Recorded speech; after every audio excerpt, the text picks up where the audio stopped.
Kita akan menyelami kisah dua di antara mereka yang paling berkuasa, dua El Patron sejati, yang mendefinisikan era mereka dan meninggalkan warisan kontroversial yang masih terasa hingga kini.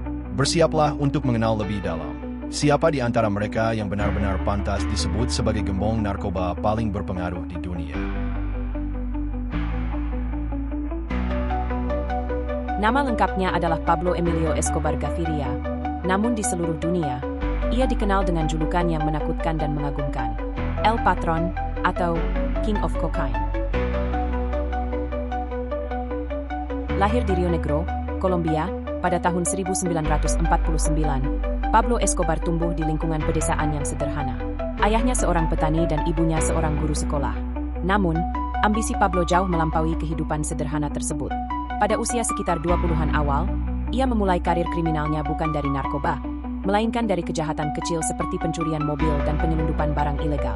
Dari sanalah, ia mulai membangun koneksi dan memahami seluk-beluk dunia bawah tanah, yang kelak akan membawanya ke puncak kekuasaan di industri kokain.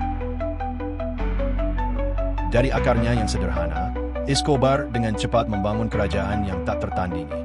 Medellin, kota yang menjadi jantung operasionalnya dan basis kekuatan kartel Medellin yang ia dirikan dan pimpin. Dari sana, tentakel kekuasaannya membentang jauh melampaui Kolombia. Ia berhasil menguasai rute penyelundupan kokain ke Amerika Serikat, khususnya ke Florida dan New York, menjadikannya pemasok utama narkoba di sana. Jaringannya begitu luas dan terorganisir, mencakup puluhan ribu kaki tangan dan anggota, mulai dari petani koka di pegunungan, pengendara kapal selam, hingga distributor di jalanan kota-kota besar internasional. Ia bahkan memiliki armada pesawat dan kapal selam pribadi untuk memastikan pasokan kokainnya tak terputus.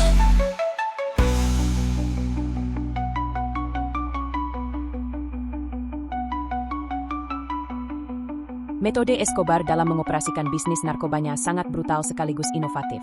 Ia dikenal dengan taktik plata o plomo, perak atau timah, yang berarti sogokan atau peluru. Jika seseorang menolak uangnya, nyawa mereka akan jadi taruhan. Dalam hal inovasi, kartel Medellin di bawah pimpinannya mengubah skala perdagangan kokain. Mereka bukan hanya menyelundupkan dalam jumlah besar, tapi juga menyempurnakan jalur pasokan dari Kolombia langsung ke Amerika Serikat menggunakan berbagai sarana, mulai dari pesawat kecil, kapal selam mini, hingga bahkan pesawat kargo rahasia. Ia bahkan dikabarkan membeli jet pribadi seukuran Boeing 727 khusus untuk mengangkut kokain. Keahliannya dalam logistik dan kemampuannya untuk mengintimidasi atau menyuap siapapun di jalannya menjadikannya kekuatan yang tak terhentikan.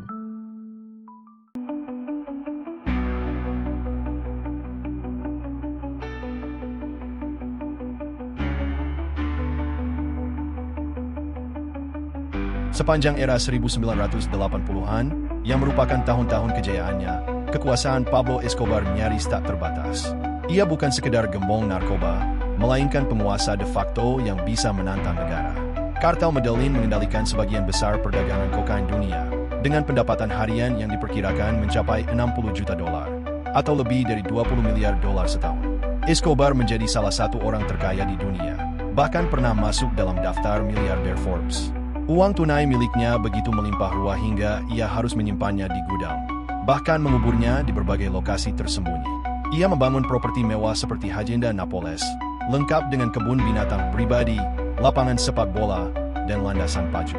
Lebih dari itu, ia juga membangun perumahan, rumah sakit, dan sekolah untuk warga miskin, menciptakan citra Robin Hood di mata sebagian masyarakat yang semakin memperkuat cengkeraman kekuasaannya.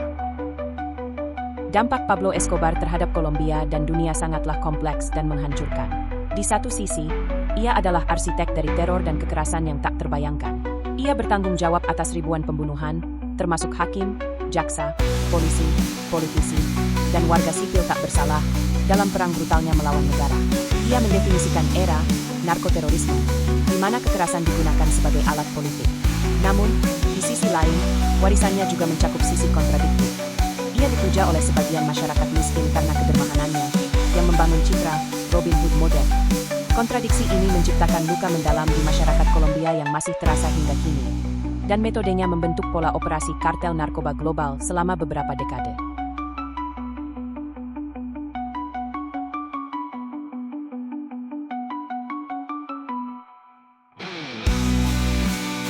Namun, Namun, kekuasaan tak terbatas Pablo Escobar akhirnya mulai retak. Perang tanpa henti melawan pemerintah Kolombia, dukungan dari Amerika Serikat, dan munculnya kelompok-kelompok paramiliter musuh secara perlahan mencekikinya. Setelah melarikan diri dari penjara mewahnya sendiri, La Catedral, pada tahun 1992, ia menjadi buronan paling dicari di dunia. Jaringannya mulai runtuh, sekutu berbalik, dan ia terpaksa hidup dalam persembunyian, terpisah dari keluarganya. Pada tanggal 2 Desember 1993, sehari setelah ulang tahunnya yang ke-44, Pablo Escobar akhirnya tewas dalam baku tembak dengan pasukan khusus Kolombia di atap sebuah rumah di Medellin, mengakhiri dominasi kejahatan yang selama 2 dekade mencengkeram Kolombia.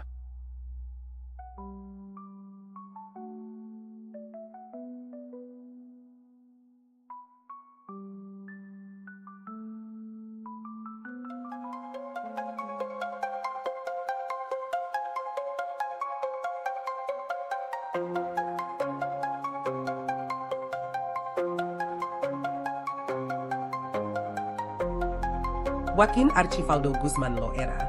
Namun, di seluruh dunia, ia lebih dikenal dengan julukannya yang ikonik, El Chapo, yang berarti si pendek.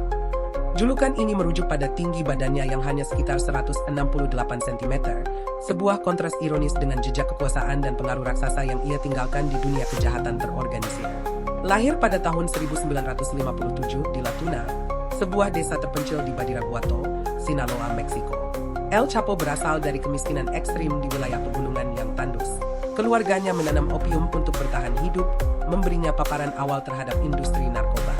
Tanpa pendidikan formal yang memadai, ambisi dan kecerdasan jalanan El Chapo mendorongnya untuk meninggalkan kampung halamannya sejak remaja dan terjun ke dunia kejahatan yang lebih besar. Ia memulai karirnya sebagai pengikut setia klan narkoba berpengaruh di Guadalajara, di mana ia dengan cepat menunjukkan bakat luar biasa dalam logistik dan kekejaman.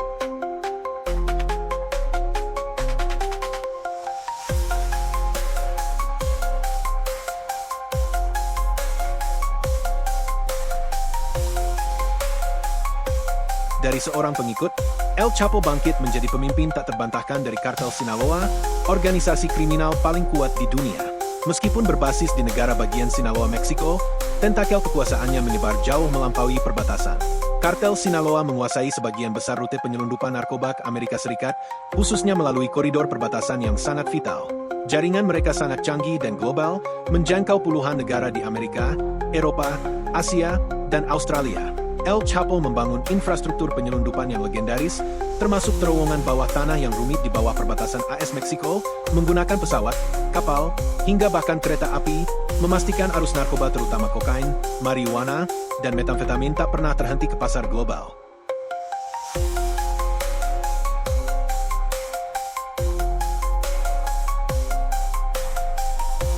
Modus operandi El Chapo ditandai oleh kombinasi kekejaman yang tak kenal ampun dan kecerdasan strategis yang luar biasa. Ia terkenal karena pendekatannya yang lebih bisnis-sentris dibandingkan kekerasan terbuka yang sering dilakukan Pablo Escobar di ranah publik. Namun, itu tidak berarti ia menghindari kekerasan, justru ia menggunakannya secara selektif dan brutal untuk mengamankan wilayah dan menyingkirkan rival. Inovasi kuncinya adalah penggunaan terowongan penyelundupan canggih yang seringkali dilengkapi dengan rel, sistem ventilasi, dan bahkan listrik, membentang ratusan meter di bawah perbatasan AS Meksiko. Ini memungkinkannya memindahkan kokain dalam jumlah ton yang belum pernah terjadi sebelumnya. Selain itu, ia juga sangat piawai dalam menyuap pejabat pemerintah dan penegak hukum di berbagai tingkatan, menciptakan jaringan korupsi yang meluas yang melindungi operasinya dan memberikan kebebasan bergerak.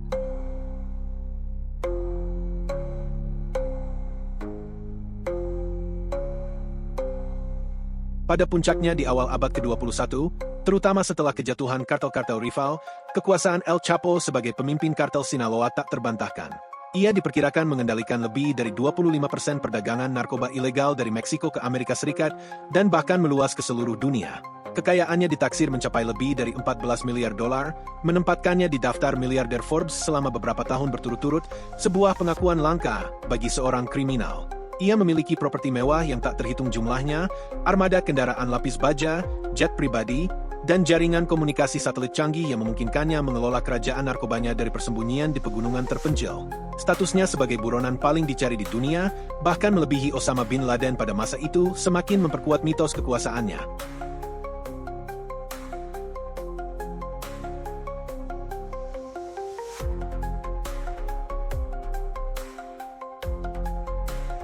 Dampak El Chapo pada Meksiko dan perang narkoba global sangat mendalam dan berlarut-larut.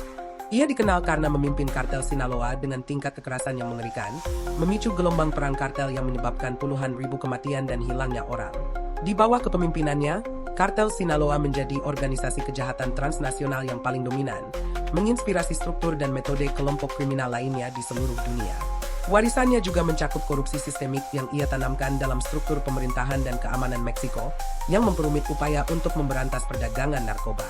Meskipun ia adalah musuh negara dan disorot sebagai penjahat brutal, di beberapa komunitas miskin di Sinaloa, ia juga dipandang sebagai sosok yang menyediakan pekerjaan dan bantuan, menciptakan narasi kompleks yang sulit dihapus.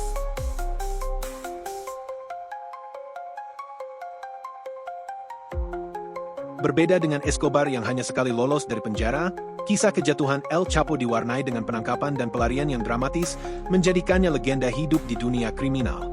Ia pertama kali ditangkap pada tahun 1993 di Guatemala. Namun berhasil melarikan diri dari penjara dengan keamanan maksimum di Meksiko pada tahun 2001, diduga dengan bersembunyi di keranjang cucian. Setelah lebih dari 1 dekade menjadi buronan paling dicari di dunia, ia berhasil ditangkap lagi pada tahun 2014. Namun, hanya 17 bulan kemudian, pada tahun 2015, ia melakukan pelarian yang bahkan lebih spektakuler dari penjara Altiplano melalui terowongan canggih sepanjang 1,5 km yang digali tepat di bawah sel mandinya. Pelarian ini memicu perburuan internasional masif. Akhirnya, pada Januari 2016, ia kembali ditangkap dan diekstradisi ke Amerika Serikat pada tahun 2017. Setelah persidangan bersejarah yang penuh dengan kesaksian mengerikan tentang kekejaman kartelnya, El Chapo dijatuhi hukuman penjara seumur hidup ditambah 30 tahun di penjara Supermas ADX Florence, mengakhiri dominasinya sebagai salah satu gembong narkoba terbesar di dunia.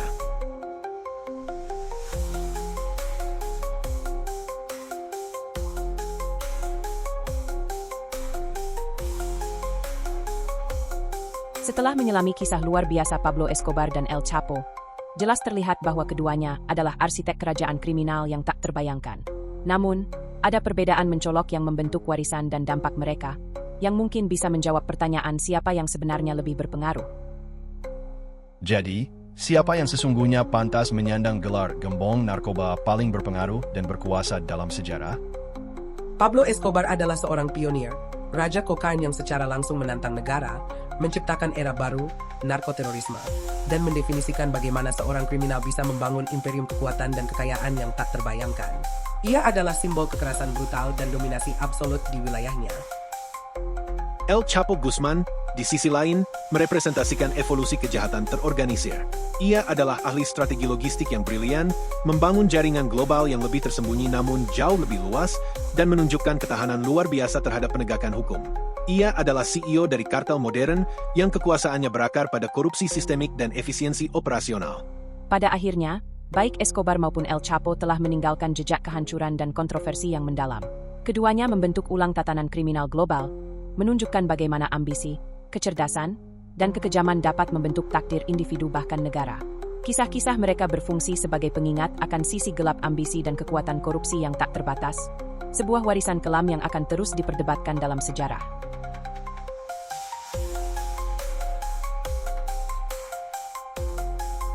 Akhirnya siapakah yang layak menjadi nomor 1? Berikan pendapatmu di kolom komentar.